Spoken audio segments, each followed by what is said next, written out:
A partir de este momento comienza Muy contentos de poder comenzar con ustedes. A fin de que el hombre de Dios sea perfecto. Quebrantados, un espacio de estudio a la luz de la palabra de Dios.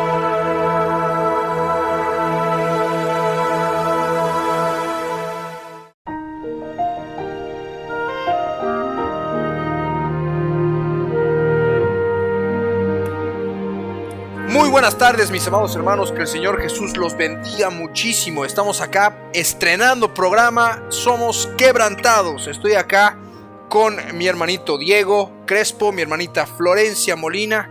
Ha sido una semana hermosa en la cual hemos podido estar diagramando este programa. Hemos estado viendo las bases, los bloques que va a tener, y estamos muy gustosos, muy contentos de poder comenzar con ustedes. Sí, así es, hermanitos. Muy felices de poder estar compartiendo con ustedes todo lo que nuestro Señor Jesús ha derramado de gracia en nuestros corazones, lo que ha puesto en nuestros corazones para llevar la bendición que es su palabra, que es el conocimiento, la cultura bíblica. Y poder estar acá para enseñarles es un honor muy grande que cada uno de nosotros siente, y estamos muy agradecidos. Así que, bueno, hermanos, estoy muy agradecido y muchas gracias por todo. Amén, amado hermano. Realmente esperamos que este programa sea de bendición para todos nuestros oyentes y también, por supuesto, para nuestras vidas, porque el Señor, por gracia, ha permitido que estemos acá para estructurar, para bendecir con la palabra de Dios. Y el día de hoy les voy a pedir que agarren sus Biblias y tomen lapicera y una hoja para tomar apuntes. Muy importante lo que está diciendo Florcita, es verdad. Todos los que nos están escuchando, les ruego que puedan agarrar un cuaderno, puedan tener un cuaderno a mano, una lapicera y siempre con la Biblia a mano, porque esta semana arrancamos con el primer bloque de nuestro programa, que ha de ser discipulado, ¿no? Y vamos a arrancar con una de las cosas más básicas, con lo que es la palabra de Dios. Esta espada de doble filo que atraviesa cuerpo, alma y espíritu, que separa, que rompe estructuras en nuestras vidas y que verdaderamente nos permite acercarnos al Dios viviente. El Señor Jesús mismo dijo de que el cielo y la tierra pasarían y sus palabras no pasarán, y nosotros damos fe por el testimonio de Jesús que hay en nuestro interior, que la palabra de Dios es viva y es eficaz, ¿no? La palabra Biblia viene de la palabra griega biblion, que significa rollo, papiro o libro, y de la palabra griega la Biblia tahagia, que significa conjunto de libros sagrados, ¿no? Así es.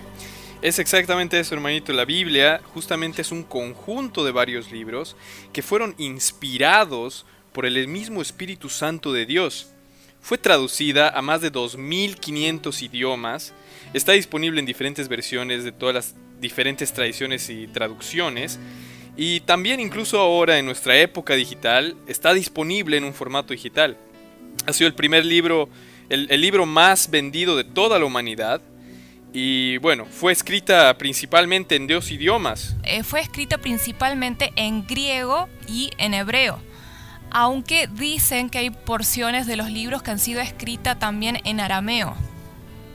Sí, es cierto, ¿no? Dicen que algunos capítulos de Esdras, Daniel, un par de versos de Jeremías y algunas frases del Nuevo Testamento han sido escritas en arameo, ¿no? Y un dato curioso es que tenemos al filósofo francés Voltaire. No sé si están familiarizados con este filósofo, se lo lleva mucho en el colegio o en la universidad, es muy conocido. Era un crítico vehemente de la Biblia, él era ateo, ¿no?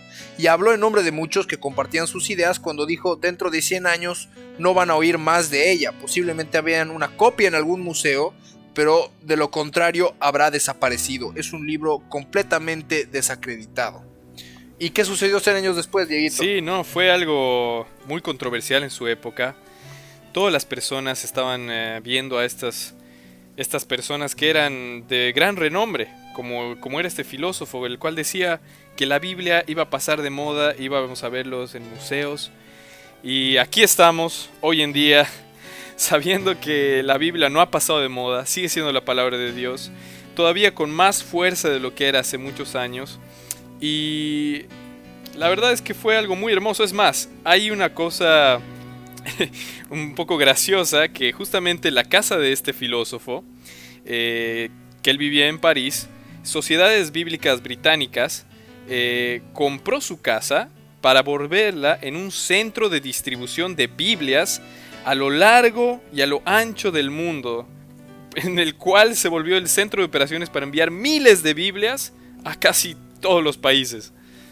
Es un dato curioso y muy interesante, y yo aquí tengo los versículos bíblicos súper importantes que quiero leerles en 2 de Timoteo 3, 16 y 17, que dice lo siguiente: toda la escritura es inspirada por Dios y útil para enseñar, para redarguir, para corregir, para instruir en justicia, a fin de que el hombre de Dios sea perfecto, enteramente preparado para toda buena obra. Amén, amén.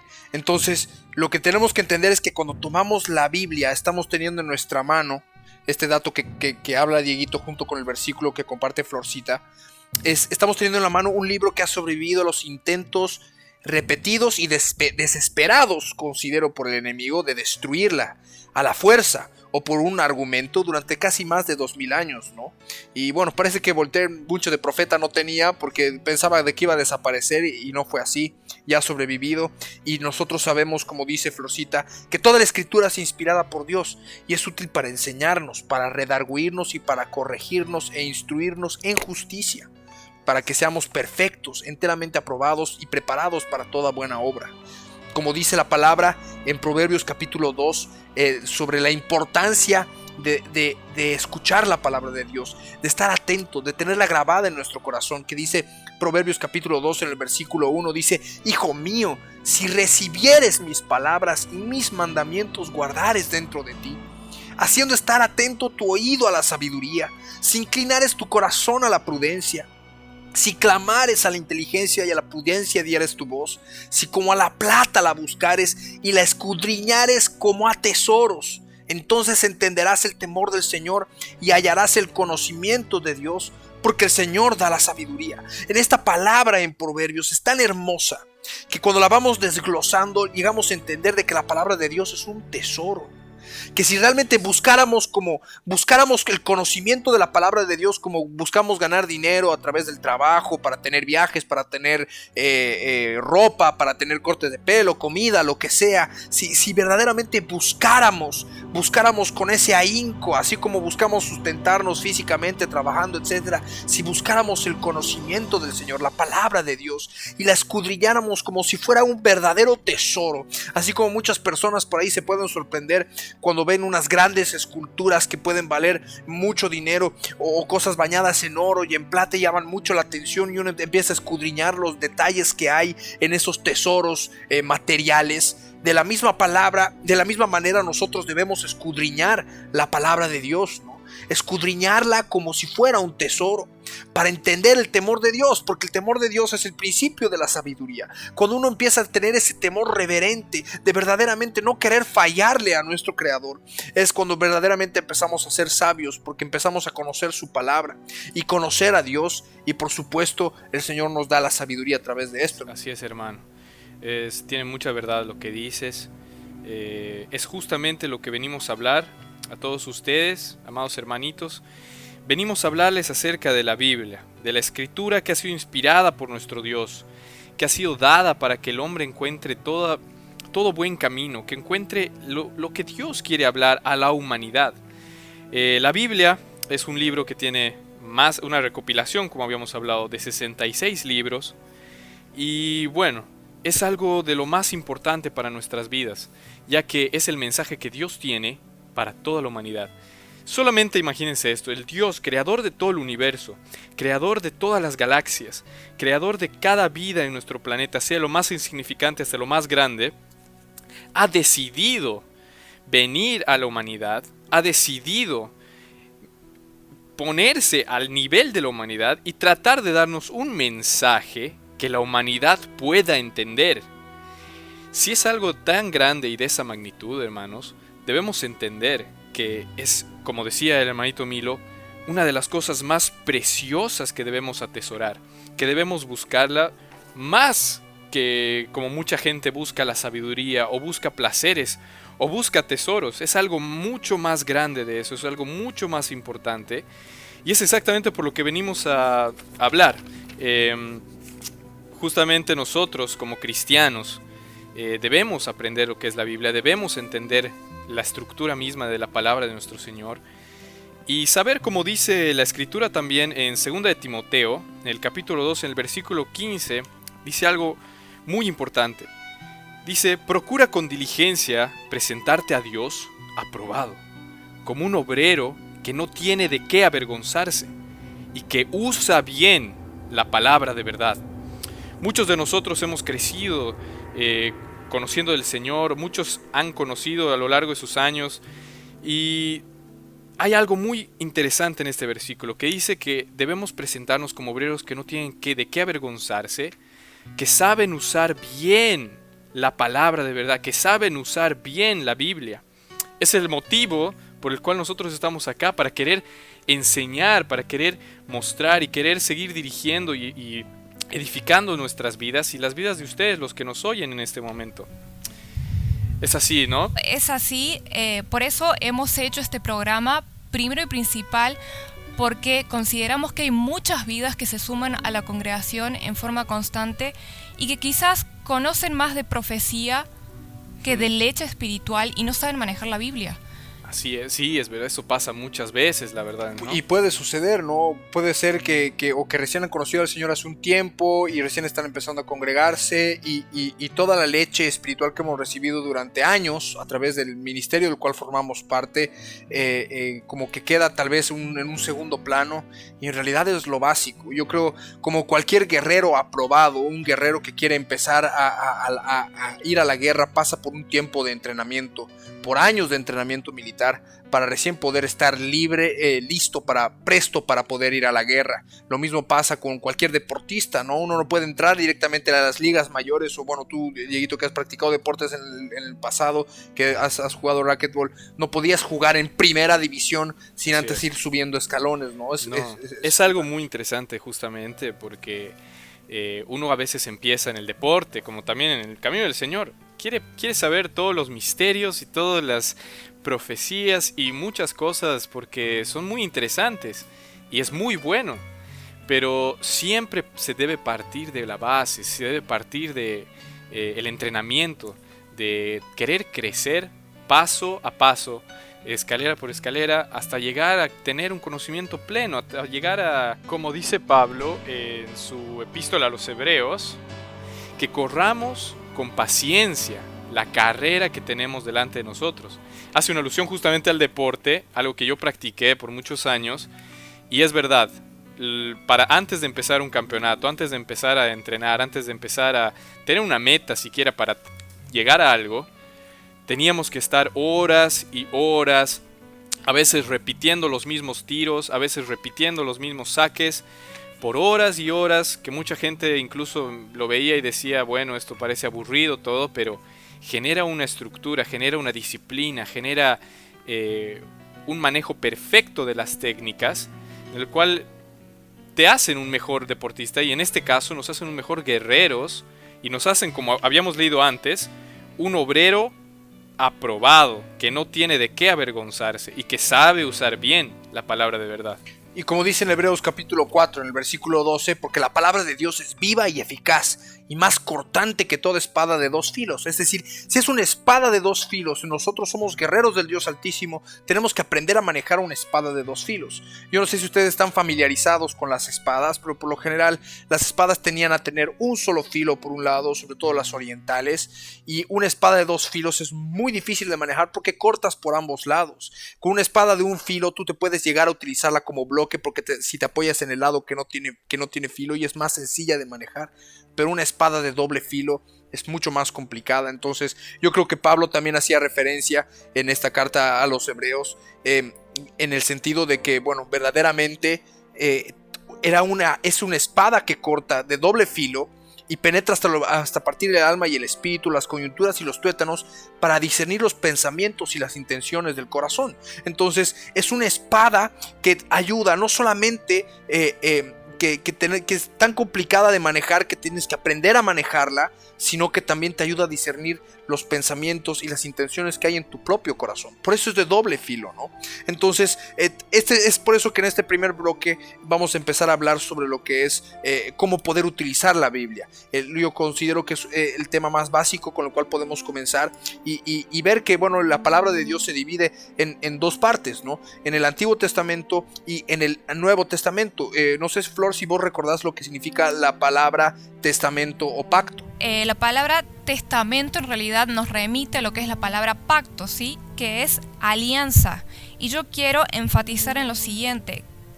La Biblia en sí, tanto el Antiguo como el Nuevo Testamento, es una alianza divina, es una relación de amor y lealtad entre el Señor y su pueblo escogido. Y ahí podemos observar constantemente el contraste entre un Dios que es siempre fiel y un pueblo que siempre le es infiel. ¿No es así, hermanito Diego? Sí, la verdad que es así. Es algo muy hermoso lo que dices. Es una relación divina de amor y lealtad entre el Señor y su pueblo. Y algo muy hermoso que tú también decías es que Él permanece fiel aunque nosotros seamos infiel. Y es algo muy hermoso que recuerdo haber hablado con Milo. Nos compartía acerca de esta palabra de pacto, que sí, aunque es verdad que muchas personas en nuestro entorno, en la humanidad, creen que un pacto siempre es cuando dos personas se ponen de acuerdo y que las dos personas deben cumplir el pacto. Algo hermoso de la palabra en hebreo, justamente, que viene pacto, que viene testamento, es que este pacto puede ser cumplido por una persona y no necesariamente la otra.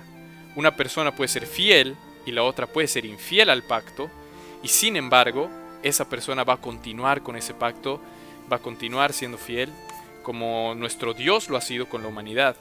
De ahí viene el antiguo pacto y el nuevo pacto, ¿no? Y era la diferencia de lo que significaba la palabra del pacto en hebreo y de la palabra pacto en español, ¿no? Porque el término castellano del pacto significa una mutua obligación. Tú y yo hacemos un pacto, yo cumplo con mis obligaciones, tú cumples con tus obligaciones y los dos tenemos, por supuesto, los derechos. Lo que fuera cual fuera el pacto. Te estoy vendiendo mi casa, mi auto, yo te doy el dinero, tú me das el auto. Eso es lo que implica un pacto, ¿no?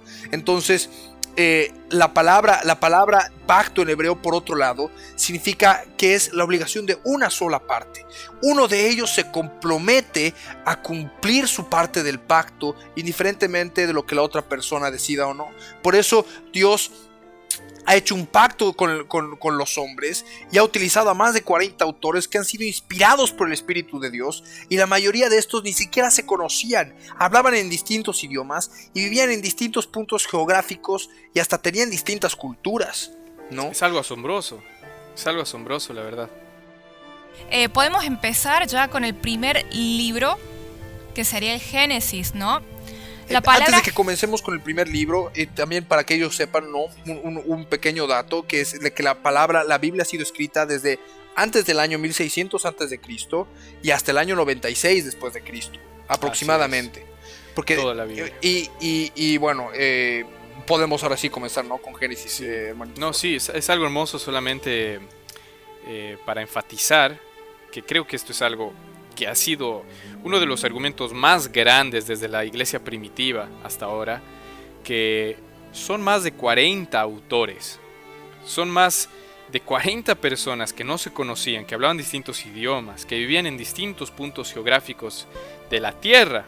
No tenían una relación entre ellos, muchos ni siquiera se conocían ni conocían sus escritos, y sin embargo, siendo inspirados por el Espíritu Santo de Dios, muchos de ellos hablaban lo mismo. Todos tenían una línea perfecta de un mismo autor.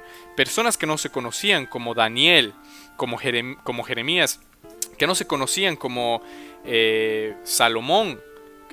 Muchos de ellos tenían muchas de estos, como proverbios, que hablan muchos proverbios y muchas verdades bíblicas que las podemos encontrar después en el libro de Daniel, o incluso más adelante en el libro hecho a los hebreos, a los romanos, y muchas de estas verdades que eran perfectas, que eran idénticas, y lo cual es por eso que cuando un cristiano habla de la Biblia y dice, bueno, ¿quién escribió la Biblia?, a veces decimos, fue el Espíritu Santo de Dios, a pesar de que sabemos que fue el Espíritu Santo de Dios inspirando escribiendo a través de estos 40 autores. Como habíamos leído, ¿no?, anteriormente, bueno, en uno de los Así pasajes es. bíblicos, ¿no?, que la palabra de Dios ha sido inspirada por el Espíritu Santo de Dios. Y bueno, podemos arrancar ahora Así con lo es, que es arranquemos. el libro de Génesis. Amén, hermano. El libro de Génesis, les voy a dar una fecha aproximada porque obviamente no se sabe con exactitud cuándo fue escrito, es una fecha estimada para que cada oyente tenga en cuenta. Es desde el 1445 al 1405 a.C. Y la palabra Génesis en hebreo significa Bereshit, que quiere decir en el principio, frase que se encuentra en el versículo 1. Génesis, el título de la Biblia hispana, es la traducción griega del título hebreo y significa el origen, la fuente, la creación o el comienzo de algo. Génesis es el libro de los orígenes, ¿sí? Génesis registra con precisión lo que es la creación, el comienzo de la historia humana, el origen del pueblo hebreo y el pacto de Dios con ellos por medio de Abraham y de los otros patriarcas. Amén, qué hermoso. Y por supuesto, algo que se puede detallar en Génesis también es la lucha constante que se tiene entre la carne y el Espíritu de Dios, ¿no? El Señor Jesús dijo en Génesis: mi espíritu no contenderá para siempre con el hombre, porque él ciertamente es carne. Y es en Génesis que podemos ver que se da la caída del hombre y lo que permite que Satanás tenga control sobre el mundo, sobre el polvo de la tierra, se alimente del polvo, se alimente de la carne, se alimente de las obras de la carne y de la maldad del hombre. Y bueno, vemos cómo se fue corrompiendo desde la caída del hombre y cómo aún cuando el hombre eligió las tinieblas, aún cuando el hombre eligió caer, el Señor inmediatamente puso la solución en la profecía dada a la mujer, ¿no? Así es. Que de su descendencia iba a estar enemistada la descendencia de la mujer con la descendencia de la serpiente, y que la serpiente le iba a herir en el calcañar y la descendencia de la mujer le iba a pisar la cabeza. Claro, que profetizaba Jesús. Exacto, le estaba profetizando la primera venida del Mesías. Es por eso que desde Adán hasta Abraham, que es cuando se termina el Génesis, desde Adán hasta Abraham, Isaac, Jacob, que es cuando se termina el Génesis, ellos rendían estos sacrificios de sangre, porque sabían que sin remisión de sangre no había remisión de pecados, sin derramamiento de sangre no había remisión de pecados, pero no porque ellos pensaran que esos corderitos los limpiaban de los pecados, no, sino que ellos por la fe sacrificaban al corderito sabiendo que el Padre iba a enviar a aquel Cordero de Dios, aquel Mesías, para morir por nuestros pecados. Es más, yo considero que inclusive es por eso que Abraham no dudó de sacrificar a Isaac. Como dice la palabra en Hebreos capítulo 11, que Abraham no dudó en sacrificar a Isaac porque sabía que el Señor tenía el poder inclusive de levantarlo de entre los muertos. Entonces, cuando Dios le dijo a Isaac, a Abraham, que sacrifique a su único hijo, Abraham pensaba que su hijo iba a ser aquel que iba a traer la redención de los pecados, porque el sacrificio con sangre hablaba de redención, mas el Señor solamente estaba probando la fe de Abraham, el testimonio de Jesús en Abraham, ¿no? Y es algo que se fue heredando. Abraham se lo heredó a Isaac, Isaac se lo heredó a Jacob, y así consecutivamente, bueno, hasta que pasaron los 400 años en Egipto. Y así es, hermano. Es ya para dar el pie a lo que pasa en el libro de Éxodo, ¿no, Dieguito? Muy hermoso lo que hablaban ustedes. Para todos nuestros oyentes, Génesis es el primer libro de la Biblia. Como dice el mismo nombre, es el comienzo de algo, la creación de algo, la fuente de nuestro Dios. Y tiene tantas verdades, como compartía el hermano Milo, que son puestas, digamos, que muchas cosas eran físicas en su momento, como ustedes van a estar escuchando de muchas partes del Antiguo Testamento que eran físicas, pero que justamente viendo lo que dicen Hebreos, que debemos poner lo espiritual a lo espiritual. Y sabemos que muchas de las cosas que eran físicas luego se volvieron en espirituales, luego se volvieron para un mensaje espiritual que estaba dentro de ese lugar. Y algo hermoso que vos decías, hermanito Milo, acerca de la ley, acerca de los sacrificios, y que todo esto remitía a Jesús por medio de la fe, lo encontramos en Gálatas, en el capítulo 3, en el versículo 23, donde dice así: pero antes que viniese la fe, estábamos confinados bajo la ley, encerrados para para aquella fe que iba a ser revelada. De manera que la ley ha sido nuestro ayo para llevarnos a Cristo, a fin de que fuésemos justificados por la fe. Y es justamente lo que tú decías, hermanito, eso que estaba para ser revelado del Antiguo Testamento, de lo que era el Pentateuco, de lo que era la ley, de lo que era todo lo que nuestro Señor estaba haciendo físicamente en ese tiempo, era porque iba a ser revelado con el nuevo pacto con Jesús. Y es lo que ahora nosotros podemos ver, y es por eso que les decimos a todos ustedes, hermanos, todo este mensaje espiritual de Génesis y que van a estar viendo en todos los otros libros del Antiguo Testamento. Solo también para aclarar algo de las fechas que justamente hablábamos, muchos de estos libros, muchas de estas cosas, hay muchos debates por las fechas y muchas conjeturas. Es por eso que nosotros damos siempre un aproximado, y vamos a estar haciendo eso con todos los libros, ya que no es el mensaje principal, no es algo, digamos, primario en nuestras vidas, ya que siempre el mensaje de la palabra de Dios es al final lo que da vida, es al final lo que prevalece. Todos estos otros conocimientos son muy buenos para que nosotros tengamos una estructura de la Biblia, podamos manejar la Biblia fácilmente y de esa manera también podamos situarnos en la historia de la humanidad a través de la Biblia. Claro, y el hecho también de entender de que cuando se dan las fechas, es la fecha en la que fueron escritos, no la fecha en la que se dieron a cabo esos eventos específicamente. Es muy bueno aclarar Uno eso. de esos claros ejemplos es Génesis. Génesis fue escrita entre el año 1445 y 1405 a.C. Y en realidad sabemos que fue escrita por Moisés cuando el Señor le reveló todo esto, que pasó varios siglos atrás, muchos siglos atrás. Entonces hay que tener en cuenta estos detalles. Ahora sigamos con el siguiente libro, que es el segundo libro. Espero que estén anotando todos estos datos, que es el segundo libro de Éxodo, ¿no, Florcita? El autor se dice que es Moisés y la fecha estimada también es la misma, que es 1445 y 1405 a.C. Éxodo continúa la narración que comienza el Génesis. El título del libro se deriva de la palabra griega éxodos y significa salida o partida. El nombre del libro en hebreo es Wehele Shemot, que significa estos son los nombres de, y ahí es cuando dan los nombres de los patriarcas. Claro, son las palabras con las que inicia el libro de Éxodo, que es lo que se acostumbraba a hacer en ese tiempo, ¿no? Las páginas encierran grandes tesoros de la escritura. Son, por ejemplo, los 10 mandamientos, el relato de las 10 plagas, el éxodo de Israel desde Egipto hacia la libertad y el pacto de Dios con su pueblo en el monte de Sinaí, la construcción del tabernáculo y los objetos ceremoniales. Entonces vemos también un cambio de edad, porque hasta la edad de Abraham fue la edad de la promesa, es decir, habían pasado 4 edades, de la primera a la cuarta edad. Ya más adelante eso lo vamos a ver en discipulado, ahora solo estamos viendo lo que es la Biblia.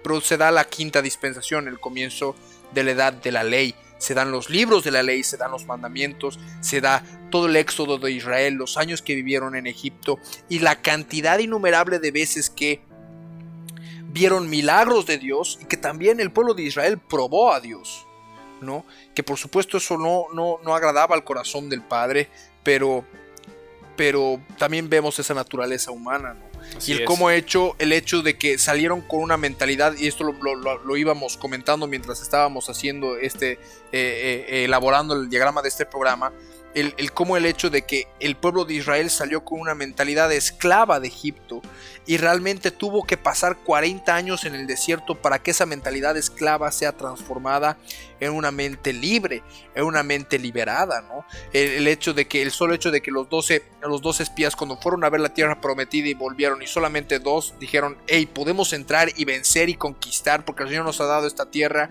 y todos los demás andaban temerosos por su corazón y su mentalidad esclava, por un corazón esclavo, acostumbrados a ser esclavos. Entonces el Señor los llevó al desierto para que en el desierto puedan aprender, y es lo que muchas veces pasa en la vida del cristiano. Pasamos por desiertos para que podamos aprender a conquistar la tierra prometida, para que dejemos atrás la esclavitud del pecado, la esclavitud de Egipto y convertirnos en hombres libres, plenos, llenos de Jesús y llenos del poder y la autoridad para conquistar la tierra prometida de nuestro corazón para el Señor Jesús, ¿no? Y ahora podemos avanzar con el tercer libro, ¿no? Sí, seguimos en el tercer libro, que sería Levítico. Es así, bueno, también se dice que el autor es Moisés porque consideremos que todo el Pentateuco, Génesis, Éxodo, Levítico, Números y Deuteronomio se presume que ha sido escrito por Moisés y la fecha estimada es la misma, 1445-1405 a.C. Levítico significa relacionado a los levitas y significa yo soy el que soy, llamó. Así es. Convengamos que el libro de Levítico establece un conjunto de normas y leyes para preservar el pueblo de Dios. Es verdad, que son figura y sombra de lo que es de la adoración y que también se ha dado para la preservación del pueblo de Israel. Se lo considera el libro más difícil de leer si no lo vemos a través de los lentes del Nuevo Testamento. ¿Por qué? Porque en el libro de Levítico se van marcando todas las obras de la carne que, bueno, hoy en día cada vez se van practicando más y más, ¿no? Entonces, lo que para la ley representaba la muerte, ahora nosotros sabemos que por medio de nuestro Señor Jesucristo podemos alcanzar vida, ¿no? Lo que fallaba la ley por medio del nuevo pacto, por medio del Señor Jesús, está enmendado y podemos ser aceptos, llenos de su gracia y por supuesto ser libres de todo pecado, de toda obra de la carne. La verdad que sí, se lo considera uno de los libros un poco más difíciles de leer del Antiguo Testamento, también como algunos otros, pero es justamente porque no estaba revelado, como hace un momento leíamos en Gálatas capítulo 3 versículo 23, que esta fe, que esto se iba a revelar, que mucho del significado de muchas de estas cosas iba a venir pronto en su cumplimiento total. Jesús cuando vino habló de esto incluso muchas cosas y dijo que muchas de las cosas que se les fue dado a Israel, se les fue dado por su mal corazón. Muchas de las cosas que el pueblo judío en ese momento creía y practicaba, Dios las hacía para preservar ese pueblo, para mantenerlos alejados de otras culturas paganas, pero sin embargo no era el cumplimiento pleno de la voluntad de Dios. Y lo vemos justamente el cumplimiento pleno, como dice, como habíamos escrito, a través de los lentes del Nuevo Testamento, a través de Jesús, del nuevo pacto. Claro, y otros detalles también, como podemos ver con el cambio de dispensación de lo que fue el viejo pacto con el nuevo pacto, es el hecho de que el Señor Jesús, en la ley tú cometías adulterio cuando verdaderamente cometías el acto de adulterar, de fornicar con la pareja de tu prójimo. Pero en el Nuevo Testamento el Señor hablaba de que el adulterio ya era considerado a partir del momento en el que tú codiciabas a esa persona, ¿no? Entonces la ley se hacía más severa en el sentido de qué es pecado y qué no es pecado, pero también nos daba la gracia para que nosotros podamos ser libres de ese pecado, porque en el pasado el adúltero era asesinado, el fornicario era asesinado, el violador era asesinado. En cambio, ahora a través de la sangre de nuestro Señor Jesucristo, del derramamiento de sangre, de ese sacrificio hecho una vez y para siempre, nosotros podemos alcanzar libertad del pecado y podemos ser libres de toda carga que nos asedia, ¿no? Así es. Entonces es importante leer el libro de Levítico con los lentes del Nuevo Testamento, con los lentes del Nuevo Pacto, y por supuesto que ya nos quedan los últimos 2 libros del Pentateuco. Amén, amado hermanito.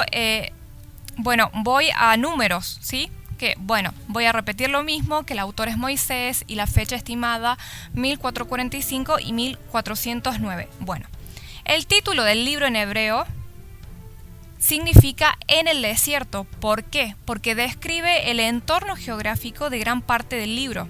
El libro de Números trata sobre la fidelidad, describe la relación de un Dios que siempre es fiel con un pueblo que a menudo le es infiel. ¿No es así, amado hermano? Sí, después de la opresión y la esclavitud que se vivió en Egipto, Israel experimenta la fidelidad de Dios a través del desierto, donde Dios le promete una tierra donde fluye leche y miel. Entonces, está la promesa de Dios, pero en todo ese proceso del desierto, el Señor quería lograr algo con su pueblo, que era cambiar su mentalidad, ¿no? Cambiar la mentalidad de esclavos que tenían la mentalidad de hombres libres que podían tener por medio de nuestro Dios. nuestro Dios de amor, para que ellos puedan conquistar la tierra que Él le había prometido a Abraham, para que ellos puedan conquistar esa tierra que después de que Israel estuvo tantos años en Egipto, fue ocupada por los pueblos cananeos. Entonces, yo considero de que es muy importante también leer el libro de Números, porque trata sobre ver la fidelidad, ver que el Señor Jesús, porque es el mismo Dios, es el yo soy el que soy, les daba alimento, les daba sustento en medio del desierto, les daba por lumbrera, les daba sombra para que puedan caminar y para que puedan vivir y puedan aprender a depender de Dios, ¿no? Exacto. Y ellos puedan ver de que Dios seguía siendo fiel con ellos, a pesar de que incontables veces, y eso lo pueden ver en el libro de Números, incontables veces el pueblo de Dios era infiel con Él. Y es algo que considero hasta el día de hoy se sigue repitiendo, con ellos físicamente y ahora también, por supuesto, espiritualmente, ¿no? Sí, es algo muy importante ver la misericordia de Dios y justamente la falencia del hombre en este caso, ya que siempre Dios muestra su misericordia y siempre vemos el fallo del ser humano, ya que tenemos el pecado dentro nuestro. Bueno, pero es un libro muy hermoso. Continuemos con el último libro del Pentateuco, que es así como se lo llama a los 5 primeros libros que fueron escritos por Moisés. Deuteronomio. Deuteronomio, bueno, el autor Moisés, y es el último libro, como dijo nuestro hermanito Diego. El título Deuteronomio, derivado de la Septuaginta, significa segunda ley. El libro consta de los mensajes de despedida de Moisés, en los cuales repasó y renovó el pacto de Dios con Israel para beneficio de la nueva generación de israelitas. Ellos habían llegado al fin de su peregrinación en el desierto y ya estaban listos para entrar a la tierra de Canaán. En el reinado del rey Josías, el Pentateuco fue encontrado cuando éste envió a reparar el templo del Señor. Y eso es un dato súper importante que debemos tener en cuenta, amados hermanos. Es verdad, lo tenemos que tener en cuenta porque ahí podemos ver cómo fue posible que, por ejemplo, reyes como David, reyes como Salomón, no vivían estrictamente bajo lo que era el Pentateuco, ¿no? Bajo lo que eran los libros de la ley, y era porque simplemente era un pueblo que no tenía conocimiento de esos libros, ¿no? Entonces el hecho de que Josías haya encontrado eso en el templo nos amplía muchísimo el panorama y de cómo se fueron dando las cosas en Israel durante el reinado de los reyes. Justamente este dato es muy importante, ya que la misma palabra nos habla, como decía Flor, que el rey Josías mandó a reparar el templo del Señor, en el cual donde se encontró este libro, el libro de la ley, el libro del Pentateuco, como bien lo conocemos, y se los fue dado por Dios en ese momento para restaurar el orden y las leyes de un Israel que ya estaba perdido y que había abandonado a su Dios. Para los oyentes pueden anotar los siguientes versículos para que después del programa ustedes lo puedan ver y puedan buscarlo en la misma palabra de Dios. En 2 de Reyes, capítulo 22, en el versículo... Bueno, casi todo el capítulo, la verdad, acá habla de eso. También podemos encontrar en el capítulo 23, en el versículo 25 de 2 de Reyes. Lo mismo en 2 de Crónicas, capítulo 34, versículo 14 al 15. Y por último en Deuteronomio, capítulo 31, versículo 24 al 26. Algo para que ustedes vean en sus casas, ya que si seguimos adentrándonos en estos versículos y todo, vamos a hacerlo un poco más extenso el programa y no podremos terminar, todo lo que les tenemos preparados para ustedes. Bien, avanzamos al otro libro, que sería Josué. Se desconoce el autor, pero se dice que Josué fue quien escribió el libro y relata los sucesos de esa época. La fecha estimada es 14 a.C. y el nombre, proviene del personaje central que es Josué, hijo de Nun, cuyo nombre significa yo soy el que soy, es salvación. El nombre de Josué en hebreo es Yehoshua o Yeshua y es el equivalente hebreo del nombre Jesús en el Nuevo Testamento. Qué dato más interesante, ¿no? Sí. Así es, amado hermanito. Y lo que cuenta este libro es la conquista de la tierra de Canaán, y este es un libro verdaderamente importante porque aquí vemos de manera más clara el cumplimiento de la promesa del Señor para con el pueblo de Israel, ese pueblo de corazón duro que dudaba de la fidelidad de Dios y que constantemente lo probaba el Señor en el desierto. Es por eso que el Señor en ese desierto al cual los llevó habló a su corazón, y bueno, y acá ya vemos el cumplimiento de esa promesa hermosa, ¿no? El libro de Josué narra la conquista llevada a cabo por Israel, que es el cumplimiento de la promesa hecha a Abraham, de que su descendencia poseería la tierra. Y un dato muy interesante, y esto lo comentaba con un hermano hace un tiempo atrás, es de que el pueblo de Israel que entró a la tierra prometida, ninguno de los que salieron de Egipto entraron, sino que ya era una nueva generación de gente que se crió siendo libre, ¿no? Por eso también habla de que la ley falló por el corazón del hombre, ¿no? En cambio, nosotros, por medio de nuestro Señor Jesucristo, podemos efectivamente tener ese cambio de mentalidad de esclavitud a libertad por medio de Él, y eso es algo que considero importante para remarcar. Sigamos, sí. El libro de Jueces. Así es. Vamos a Jueces. Se cree que el autor fue Samuel. La fecha aproximada es 1050 a.C. y el libro se divide en 3 secciones. Registra la negligencia de Israel de no completar toda la conquista y describe su decadencia después de la muerte de Josué. Registra 6 ejemplos de experiencias recurrentes de Israel durante el tiempo de los jueces, que involucra ciclos de apostasía, opresión extranjera, servidumbre, clamor a Dios en la angustia y la liberación de Dios a los israelitas por medio de líderes ungidos por su espíritu. Entre los jueces más conocidos están Débora, Barak, Gedeón, Jefté y Sansón. Y finalmente concluye con la historia vivida del tiempo de los jueces, que ilustran la profunda corrupción moral y social que resultaba de la apostasía espiritual de Israel. Amén. Entonces, bueno, es muy importante poder analizar este libro de Jueces para poder ver cuál era la realidad que vivieron después del fallecimiento, después de lo que pasó, después de la muerte de Josué, ¿no? Y cómo fueron liderando distintos jueces llenos del Espíritu Santo de Dios, llenos de la unción del Santo, para poder liberar a su pueblo, y por supuesto ver que el pueblo de Israel se estaba corrompiendo cada vez más, ¿no? Y vemos una vez más la falla del hombre, el corazón del hombre, el corazón malo del hombre, que desde su juventud busca hacer continuamente el mal, y aún así la fidelidad de Dios que Él tiene para con su pueblo.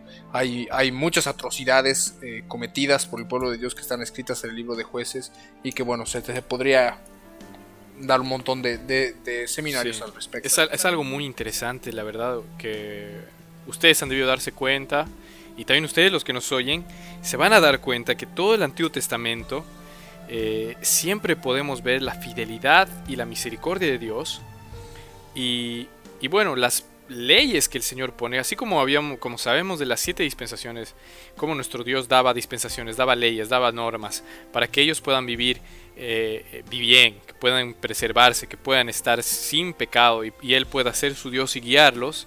Siempre mostraron su misericordia, y sin embargo cada vez se puede ver al hombre incumpliendo estas leyes, que es incapaz de cumplirlas, justamente como Dios nos quiere demostrar en todo el Antiguo Testamento, que, como decía Jesús cuando vino, esto para el hombre es imposible, pero para Dios nada es imposible. Nada es imposible. Amén. Es algo muy hermoso. Amén. Continuemos. Siguiente libro sería el libro de Ruth. Sí, la fecha estimada es el 10 a.C. y el nombre el libro toma el nombre de uno de sus personajes principales, una joven moabita, bisabuela de David y antepasado de Jesús. La historia tiene lugar en la época de los jueces, un periodo que se caracterizó por una degeneración religiosa y moral, la desunión nacional y la opresión extranjera, y refleja un tiempo efímero de paz entre Israel y Moab. También representa la agradable historia de un remanente con fe y piedad verdaderas en medio de este periodo. Sí, es un libro muy hermoso, la verdad. Es una historia muy hermosa en la cual podemos ver algo que como una figura y sombra de lo que nuestro Señor hablaba cuando decía, yo tengo un remanente. Y somos parte de ese remanente los que creemos en Él. Y hablaba de ese mismo remanente que tiene siempre fe, que tiene siempre confianza en Dios. Y este libro, la verdad que remarca mucho esa diferencia entre el pueblo que no busca a Dios y el pueblo que sí busca a Dios. Es un libro muy hermoso. Amén. Sí, es hermoso también ver la fidelidad que Dios tiene para con ese remanente que le es fiel, ¿no? Y lo podemos ver en el caso de la vida de Ruth. Entonces, es un muy lindo libro para poder leer, para poder aprender, para poder escudriñar. Y esto nos da pie, porque se dice que el libro según los judíos tradicionales, los ultraortodoxos, el libro de Ruth fue escrito por uno de los grandes profetas de Israel, que fue Samuel. Y justamente nos da pie a lo que es los primeros dos libros, Primera de Samuel y Segunda de Samuel. La fecha aproximada es fines del siglo X. Los libros Primero y Segunda de Samuel llevan el nombre de la persona que Dios usó para establecer el reino de Israel. Samuel no solo ungió a Saúl y David, los dos primeros reyes, sino que concretó el nuevo orden de gobierno de Dios sobre Israel, que se inició obviamente con la incorporación del reinado a su estructura. El libro presenta la tensión entre la expectación del pueblo de un rey, un gobernante déspota, como tienen todas las naciones, dice el libro, y el modelo de Dios de una teocracia, en la que él fuera su rey. El libro muestra con claridad que la desobediencia de Saúl a Dios y su violación de los requisitos teocráticos de su cargo. Eso hicieron que Dios obviamente lo rechazara y lo reemplazara. Claro. Y algo que también, es importante mencionar es de que, el libro de Samuel, la tradición lo atribuye a que fue escrita por Samuel y terminada por el profeta Natán y el profeta Gad, si es que mal no estoy equivocado. Entonces son detallitos a tener en cuenta. Y es hermoso también ver que el segundo libro de Samuel continúa la historia profética de un carácter teocrático de la monarquía de Israel. Ilustra de un modo profundo a través del reinado y la vida de David las condiciones del pacto para Israel, como las expuso Moisés de Deuteronomio. La obediencia del pacto da como resultado las bendiciones de Dios, y el descuido de la ley de Dios produce maldiciones y juicios. Y quiero mencionar dos hechos muy importantes respecto a lo que implicaba obedecer la ley y no obedecer la ley, ¿no? Algo que le pasó a David, y vemos un antes y después en la historia de su reinado, fue que después de que él cayó con Betsabé, se sabe que David tenía muchas mujeres, tenía aproximadamente 1000 mujeres. Entonces, cuando hizo lo de Betsabé, no solamente murió su hijo, murió su bebé, ¿no? Como un juicio, como un castigo por haber hecho la atrocidad que había cometido, porque no es que David quedó impune, y eso que a pesar de que David se arrepintió, sufrió la consecuencia de su pecado, sino que más adelante también su propio hijo se le dio vuelta y se acostó con todas sus concubinas. Y la palabra dice que David, después de eso, no se acostó con ninguna otra mujer que él tenía más que con Betsabé. Entonces Dios corrigió a David para que él dejara de ser mujeriego, porque podemos ver ahora de que efectivamente, claro, si estamos hablando de la época de David y la época después posterior de Salomón, que Salomón fue que construyó el templo y donde se quedaron los últimos libros que después fueron descubiertos por Josías, había este conocimiento, y sin embargo ellos desobedecían esto abiertamente porque eran reyes. Sin embargo, Dios castigaba esto y fue moldeando el carácter de David hasta el último de sus días, para que él, a través de toda prueba y tribulación, pudiera aprender, inclusive de las consecuencias de sus errores, aprender a comportarse de una manera justa, recta, delante del Señor. Sí, es lo que Dios quería. La verdad es un tema muy importante, porque hay muchas personas que siempre han tenido esta duda, cristianos o no cristianos, de por qué es que Dios permitía que tengan otras mujeres y que tengan muchas mujeres, y no es así. Dios siempre ha tenido en su voluntad, como decía el apóstol Pablo, inspirado por el Espíritu Santo de Dios, que el ministro del Señor tenía que ser marido de una sola mujer, fiel a una sola mujer. Y Dios no ha cambiado, Dios era el mismo desde antes de la antigüedad, en donde este conocimiento, estos reyes no hacían esto, y como vos bien decías, hermanito, el Señor los corregía, muchas veces por las mismas consecuencias de sus pecados, ellos se daban cuenta de esto, y al final, como el caso del rey David, se arrepintió y se quedó fiel a una sola mujer. Es algo muy lindo. Claro, vemos ahí lo que pasa con la consecuencia del pecado. Y cómo David deja de ser un hombre polígamo a ser un hombre monógamo hasta el final de sus días. Es más, se cuenta de que David, ya estando en su lecho de muerte o en su lecho de ya anciano, tenía una concubina que se acostaba con él, pero él nunca la conoció, es decir, nunca tuvo relaciones con ella. Simplemente permitían que ella durmiera con él para que le pueda brindar algo de calor, porque él estaba ya viejito y con mucho frío. No sabemos qué situación de salud habrá estado pasando en ese momento, pero ya vemos a un David completamente diferente, ¿no? Muy diferente al primer David, que tenía hijos por todos lados y mujeres por todos lados. Entonces es importante mencionar esto. Seguimos con primer y segundo libro de Reyes. Así es, Milo, y bueno, el autor se dice que es anónimo, y la fecha estimada es 560 a 550 a.C.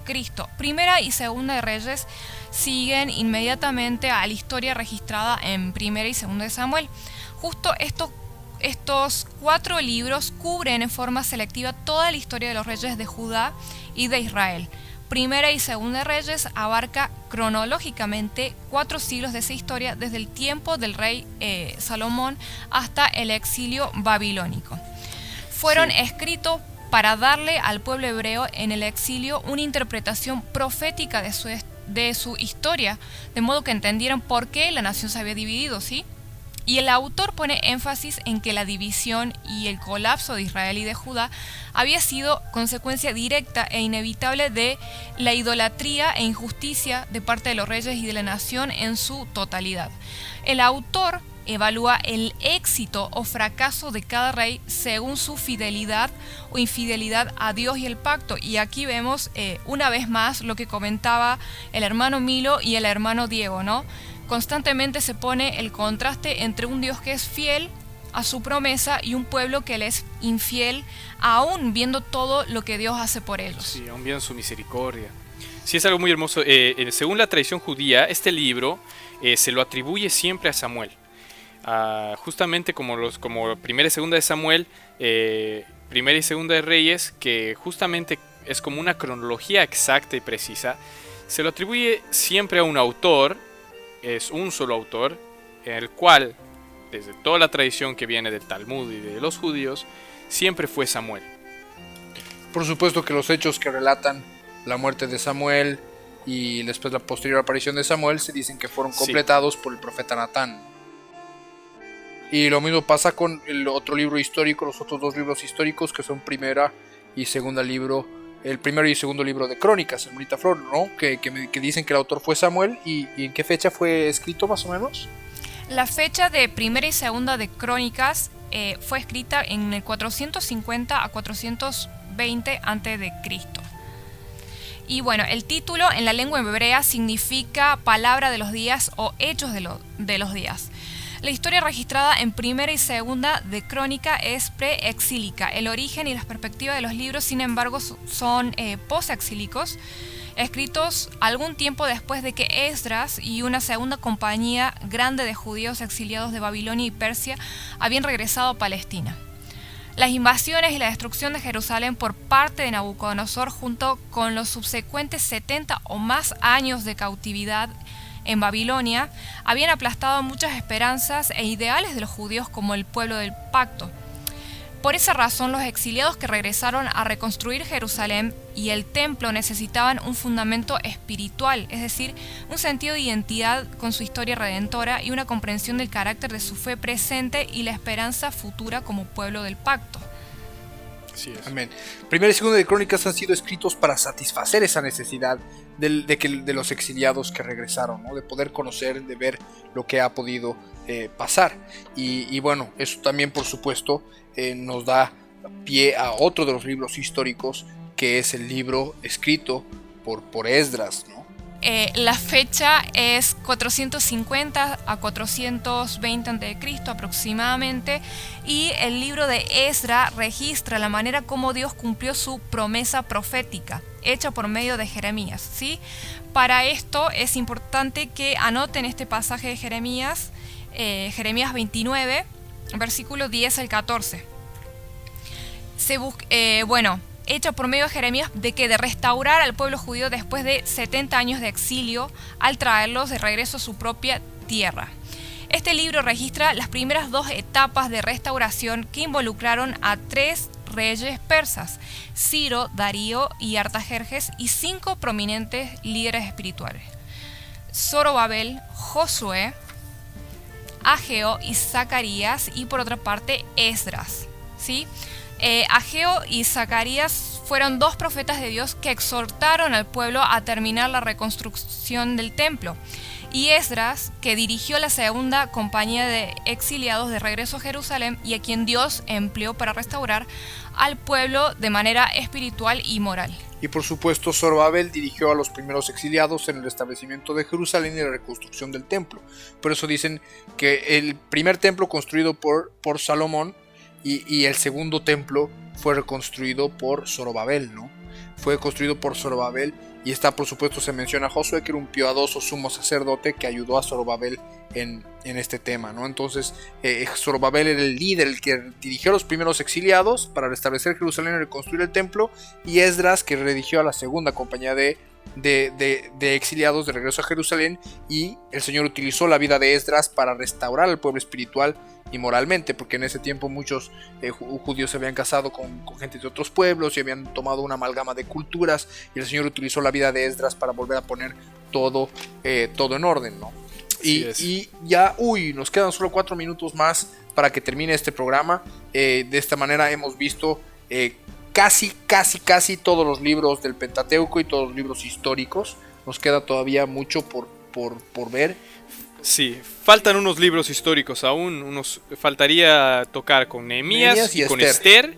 Y para los que no saben, estos son los libros históricos y los libros pentateucos. Voy a ir a una lista de lo que repasamos, de lo que vimos, ya que se nos acabó el tiempo y vamos a continuar con este programa, amados hermanos. Empezamos el primer libro de la Biblia: Génesis, Éxodo, Levítico, Números y Deuteronomio, escritos por Moisés, fue lo que es el Pentateuco. O los libros de la ley. Los libros de la ley. Luego viene lo que sería libros históricos, que avanzamos hasta Esdras, para recordar: Josué, Jueces, Ruth, Primera de Samuel, Segunda de Samuel, Primera de Reyes, Segunda de Reyes, Primera y Segunda de Crónicas. Y el libro de Esdras son libros que se los considera históricos. Hay muchas fechas, hay muchas exactitudes históricas, muchas exactitudes geográficas, y son lo que se considera como libros históricos de la palabra de nuestro Dios. Vamos a continuar después con el libro de Nehemías, Esther, y con todo lo que continúa, con libros poéticos, con los profetas mayores, profetas menores, que les vamos a estar enseñando todas estas cosas. Amén, es así, amados hermanitos. Les rogamos que puedan estar atentos. Todavía nos quedan los libros poéticos, los profetas mayores, los profetas menores y todo el Nuevo Testamento, que ha de ser de gran bendición. Esperamos que en el próximo bloque, el próximo programa, podamos estar compartiendo esto. De esta manera nos vamos despidiendo. Se despide, empiezo yo despidiéndome, su hermanito Milo. Que el Señor Jesús los bendiga muchísimo a todos y a cada uno de ustedes. Y ha de ser hasta cualquier otro momento en línea del tiempo. Se despide mi hermanito Diego, hermanita Flor. El Señor los bendiga mucho. Un placer compartir set con ustedes. Realmente esperamos que esto haya sido de bendición para sus vidas. Esperamos también que hayan anotado, y los esperamos en el próximo programa con lápiz, papel y sus Biblias. Así es, sí, es verdad. Esperamos que esto realmente les sirva. Sabemos que hay muchas fechas y muchas cosas que decimos que tal vez para muchas personas les cuesta un poco de trabajo, les cuesta un poco difícil, un poco fuerte, pesado, pero es muy importante. Así como compartíamos al principio, hay muchas de estas cosas, así como el deporte, como en artes que utilizan las espadas, que se debe saber desde las bases, desde el principio, desde el comienzo. Y esto es lo que estamos haciendo para poder dirigir sus vidas y para poder enseñar, y que todos sean obreros presentados perfectos, sin avergonzarse, y que sepan usar bien la palabra de verdad. Nos despedimos, me despido, amados hermanos, que el Señor los bendiga mucho. Los esperamos en el próximo programa. Amén. Que el Señor los bendiga mucho. Hasta cualquier otro momento en la línea del tiempo. Paz. Hasta este instante La Biblia no ha pasado estuvimos de moda, con tu sí, programa, Segunda de Timoteo Quebrantados. 3, Lo que tenemos que 16. entender es que cuando tomamos la Biblia, Será hasta un nuevo encuentro en la línea del tiempo. Para seguir conociendo más detalles de la Biblia, un tesoro real y verdadero,